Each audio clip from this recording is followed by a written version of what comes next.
Kumusta po mga kuya at ate, mga tita at tito, at siyempre kumusta mga lovey-dovey pamangkin.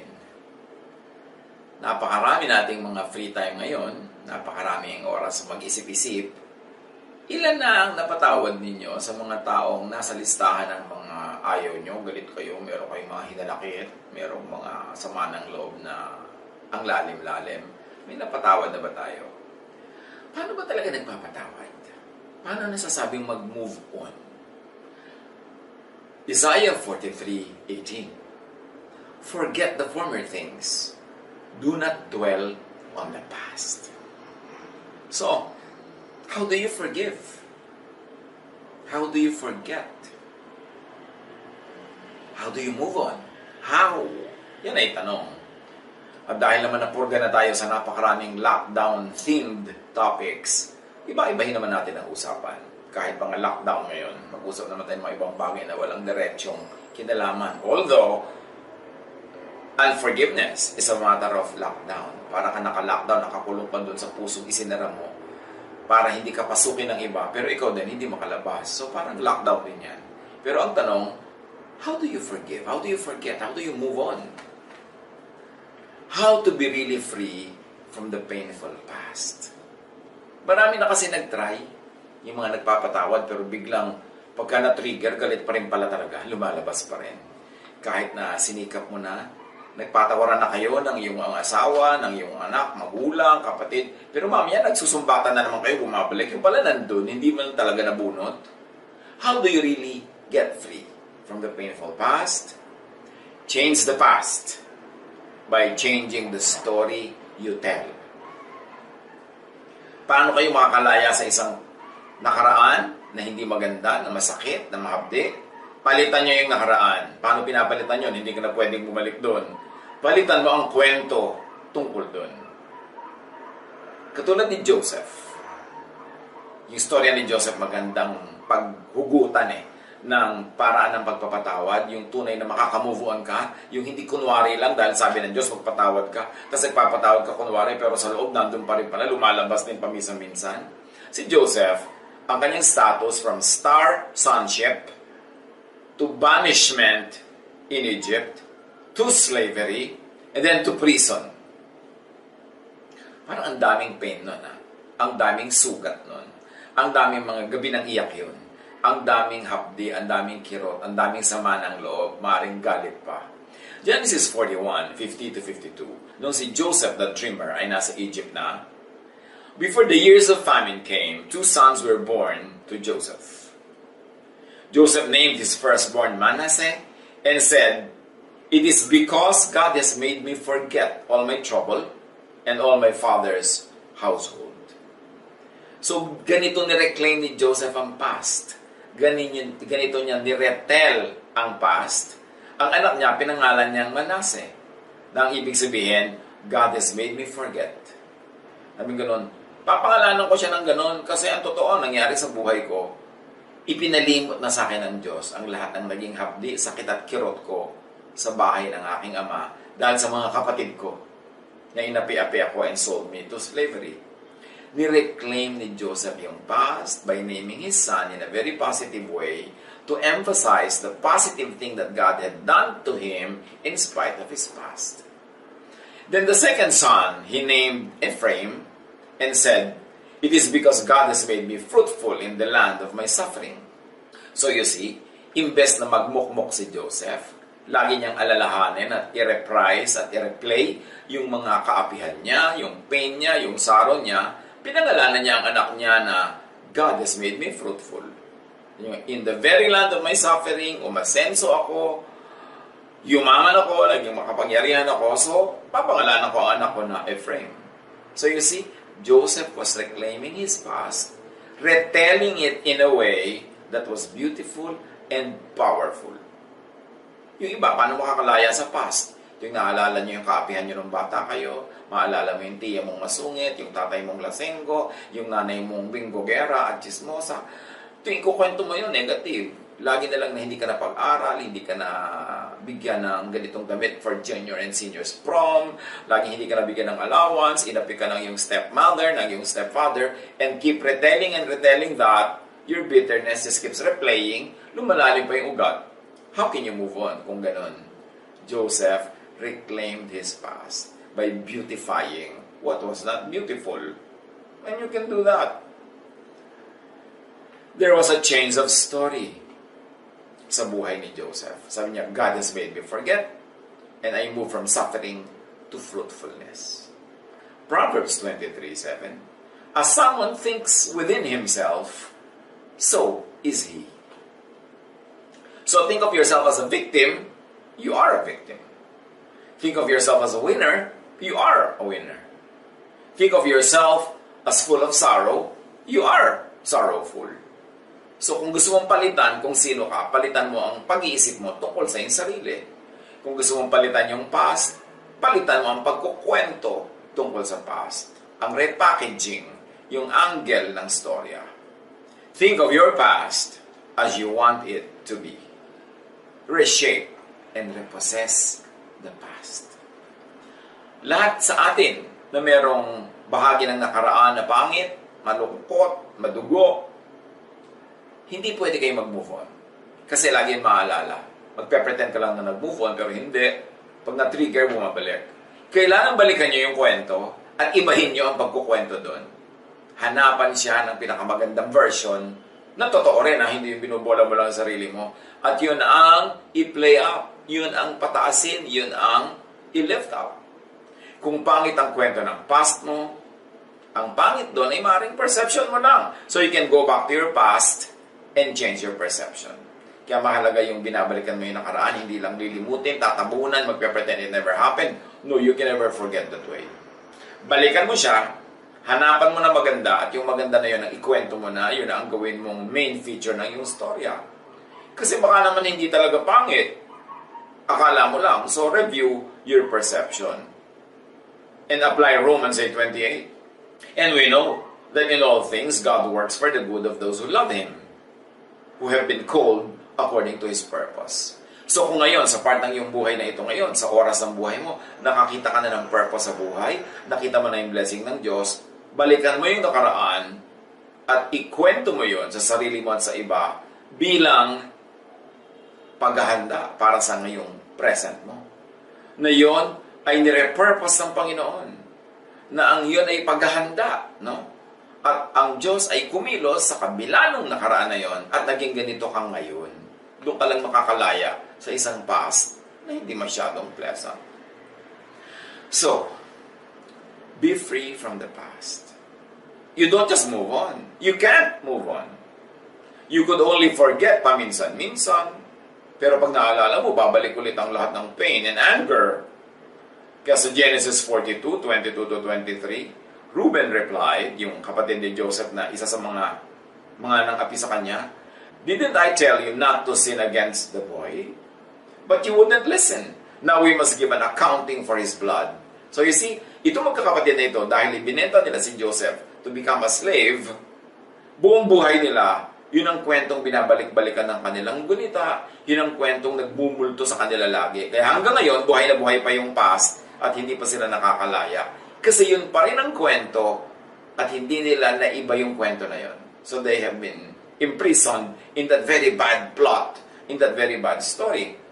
Classic example of being unable and willing to change the story. So they are stuck in guilt, in negative feelings. So, to be free from the past, to change the past, change your perception of the past.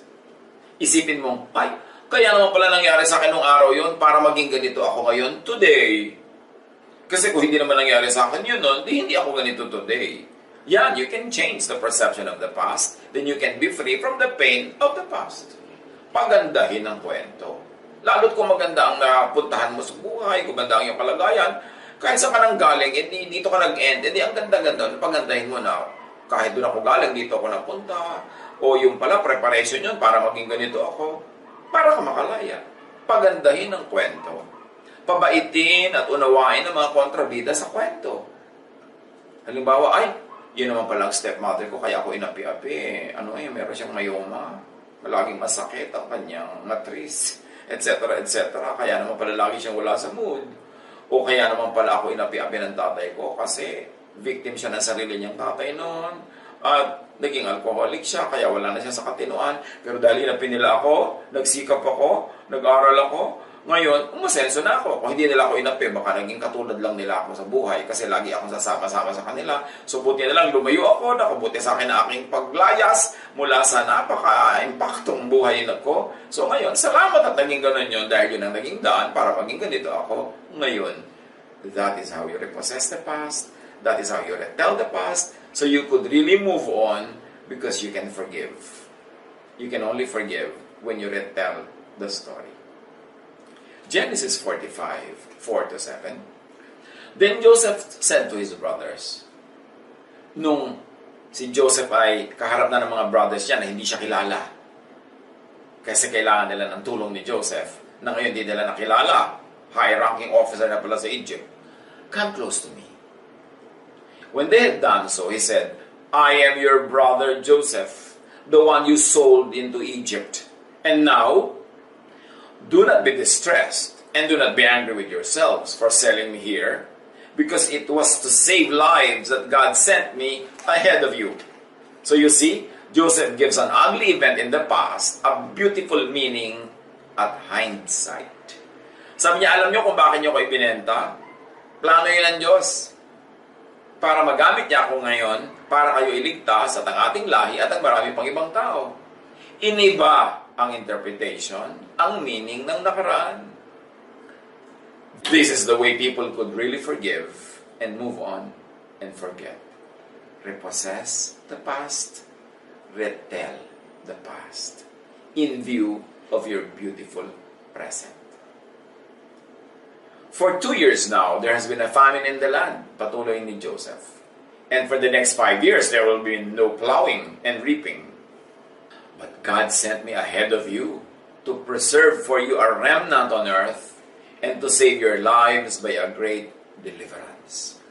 So, hinanapan at nakita naman ni Joseph ng meaning yung mga kabiguan niya in the past, na yun ay step para sa tagumpay niya in the future. Joseph interprets history as part of the divine plan. He and his brothers only being actors of God's will. Ngayon, kung ikaw ang kontrabida sa kwento, ibahin mo rin ang perception. Iligtas mo rin ang sarili mo sa pagiging kontrabida. Do not just be guilty forever. You cannot move on. Interpret your former bad ways as means to do good later. Yun ang ginawa actually. Yun ang technique ni Joseph. Proverbs 16:4, the Lord works out everything to its proper end. So, ang mahalaga yung ending. So, gandahan mo yung ending. Kung hindi naging masyado maganda yung beginning, gandahan mo yung ending, and then you can move on and forget the beginning.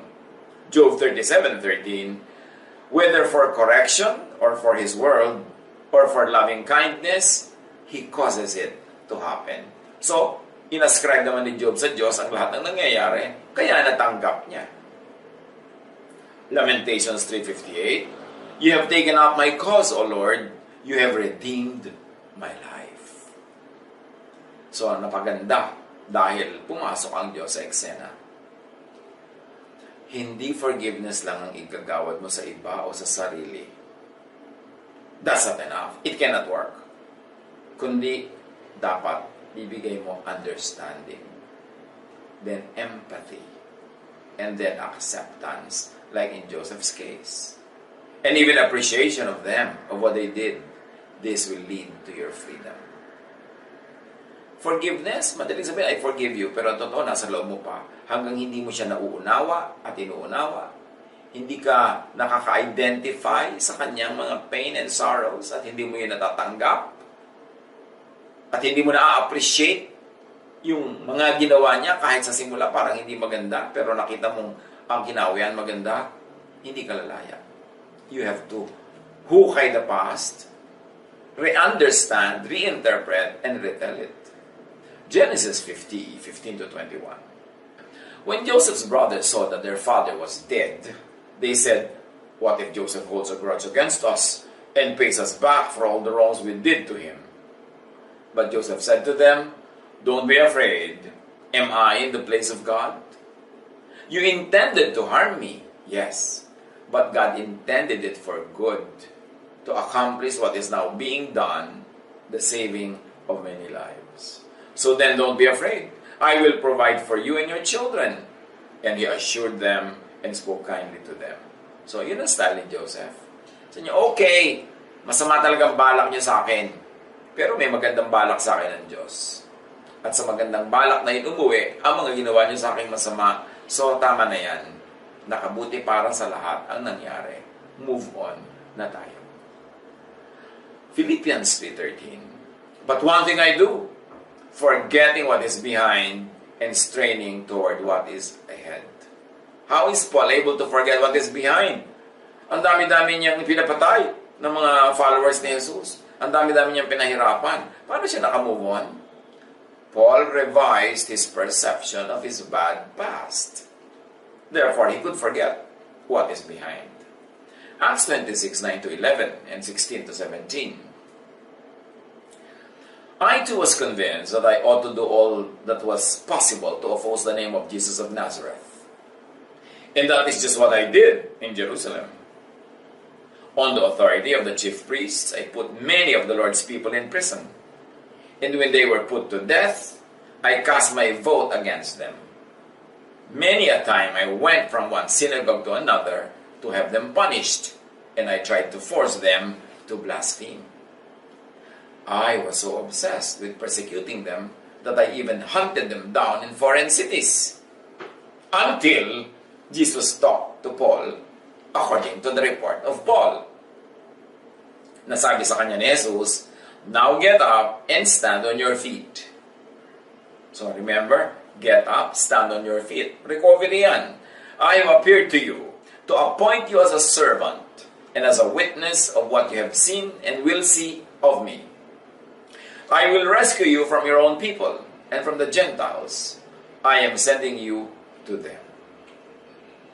At pagkatapos, kinausap ng Diyos, kinausap ni Jesus, yung isang gagamitin niya para makarecover si Paul. Acts 9:10-16. There was a follower of Jesus in Damascus named Ananias. In a vision, the Lord said to him, Ananias. And Ananias answered, Here I am, Lord. The Lord said to him, Get up and go to the street called Straight Street. Find the house of Judas and ask for a man named Saul from the city of Tarsus. He is there now, praying. He has seen a vision in which a man named Ananias came and laid his hands on him so that he could see again. So in other words, sinasabi ni Jesus kay Ananias, pumunta ka doon para maging instrument ka na makakita uli si Saul. But Ananias answered, Lord, many people have told me about this man. They told me about the many bad things he did to your holy people in Jerusalem. Now he has come here to Damascus. The leading priests have given him the power to arrest all people who trust in you. So in other words, ang thesis dito ni Ananias, a bad past, I or we will not forget. Bad ang past ni Paul. But the Lord said to Ananias, Go. I have chosen Saul for an important work. I want him to tell other nations, the rulers, and the people of Israel about me. I will show him all he must suffer for me. So, there's another formula here to forget. Change the interpretation of the future to the angry people's satisfaction. You see, galit sila Ananias, at takot sila kay Paul, or Saul na naging Paul. Pero ang sabi ng Panginoon, hayaan mo na. May iutos ako sa kanya. Marami siyang gagawin at magdudusa siya ng sobra-sobra dahil sa akin. And dahil doon, na-change na yung perception ng future na si Paul ay hindi na magiging tagapagpahirap sa kanila, si Paul na ang mahihirapan. So in a matter of speaking, nagkaroon ng balancing ito, naging madali para kay Ananias to move on.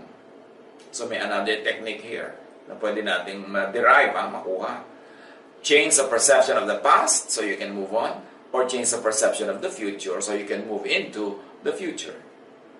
So to be free from the past, If this is done about the past and the future, that it is revisited and retold, reinterpreted, then you really move on. Not just forgetting the pains of the past or the fears of the future, which you can't, but now you even appreciate them. 2 Corinthians 4:16-18. Kaya't hindi kami nasisiraan ng loob kahit na humihina ang aming katawang lupa.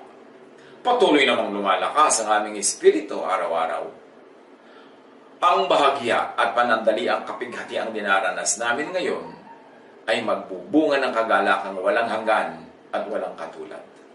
Kaya't ang paningin namin ay nakatuon sa mga bagay na di nakikita at hindi sa mga bagay na nakikita. Sapagkat panandalian lamang ang mga bagay na nakikita, ngunit walang hanggan ang mga bagay na di nakikita. So how are people able to accept their present, which is very hard, very difficult? They interpret it in terms of a preparation for a glorious future. So they are able to bear with the present, even looking forward, hopefully, happily, joyfully to the future, instead of feeling bad and bleak and hopeless. Laging ganon, you retell, you reinterpret. Pero totoo ha, truthful retelling, truthful reinterpretation. Hindi yung magmumukmuk ka, puro lungkot ang makikita mo, tititig ka na lang lagi sa mga nakakaiyak. Sabi gano'n, kahit mahirap to ngayon, wala itong kwenta pag i-compare sa benefit na napapala namin ngayon at benefit na pupuntahan namin. So, kanyan din ang pagtingin natin kahit sa mga lockdown, mga ganitong sitwasyon. May benefit ito. Hindi pa lang natin alam ngayon, hindi natin nakikita. But we hope on something that is unseen. And our hope for that which is unseen is greater than our despair for that which is seen, for that which is visible at the moment. 1 Peter 5:10. Pagkatapos niyo magtiis sa loob ng maikling panahon, ang Diyos na siyang pinanggagalingan ng lahat ng pagpapala, ang siyang magbibigay sa inyo ng kaganapan, katatagan at lakas ng loob, at isang pundasyong di matitinag. Kahit itong lockdown na nararanasan natin lahat ngayon, let's turn it into a blessing. Magpakatatag tayo, maging blessing tayo sa iba, maging lakas tayo ng mga nanghihina, maging pagkain at inumin tayo ng mga nauuhaw at nagugutom, maging kagalakan tayo ng mga nalulungkot, and this will turn out to be a blessing for them and for us. It's an opportunity to do good in the name of God. It's an opportunity to be strong instead of to be weak. It's an opportunity to be hopeful instead of to be in despair. It's a choice. But you've got to retell, you've got to possess the story, reinterpret it, and make it beautiful. Because God is beautiful. And God is able to make everything beautiful in His time. Siyang tumatawag sa inyo upang makibahagi kayo sa Kanyang walang hanggang kaluwalhatian kasama ni Kristo sa patuloy ng ating binasa. What? How to change the interpretation of the past so you are able to forgive, to forget, and to move on. Gawin natin itong very practical, mga kapatid. Meron ba kayong part ng iyong past na very painful? Meron bang kontrabida sa inyong buhay noon? May ginawa sa inyong sobrang nakasugat sa inyong damdamin? Let's do this. Ha? Kumuha kayo dyan ng papel, kumuha kayo dyan ng pen at isulat nyo ito. Pag wala kayo ngayon, manood kayo ng replay. Identify the person. Ilagay niyo sa blank. Sino siya? Halimbawa, si Tia Agueda. Name the act. Binuhusan ako ng kumukulong langis. Whatever it is. Name the negative effects. Nagkapeklat ako. Nagkasugat ako. Napaso ako. Give it a positive interpretation now. Ay, salamat, napuno ako ng peklat. Kasi kung hindi, baka sobra ako naging kaakit-akit. At kung ano na nangyari sa akin, naging immoral pa ako. Diba? Na positive yan. Na nabuhusan ka ng kumukulong langis. Sabi mo, ay salamat, nabuhusan lang ako ng kumukulong langis. Hindi ako inilubog sa isang drum na langis. There's always something positive in it. There's always a way of retelling it and repossessing the story. And then see the hand of God in the story. God caused it. That yes, the Lord has given me this handicap to keep me humble. Otherwise, I could have probably nagwala ako sa buhay o naging sobra akong mayabang. God gave it a good result, an ending and meaning. At dahil sa mga nangyari sa akin na yun, Nag-concentrate ako sa pag-aaral, nagpakatalino ako, hindi ako umasa sa kinis ng balat ko na napuno na ng peklat. So, tumaas ang aking mga marka, naging magaling ako sa school, at nagkaroon ako ng napakagandang career. See the logic or the reason behind the act and the event. Kayo na mag-supply niyan. And see the good effect in you. Kayo mag-supply. Then be thankful for it. Now, you are ready to forgive. Dito pwede na. Doable na. Kasi naunawa nyo na ang nangyari. Nakita nyo na yung ganda nun. At kung naunawa nyo pa si Tia Agueda, na kaya naman pala siya ganun, masyado siyang repressed and suppressed, hindi nagka-boyfriend kahit kailan, kaya galit na galit sa'yo na iinggit siya sa'yo, kaya kanya binusan ng mantika kasi ang dami mong manliligaw. So nakita mong victim siya. At ngayon hindi mo lang siya nauunawa, naawa ka pa. Awa pa ang nangyari. Only then can you really forgive. And do not forget, Tia Agueda, you can't change the meaning of the story, change its value, then move on. God bless all of us.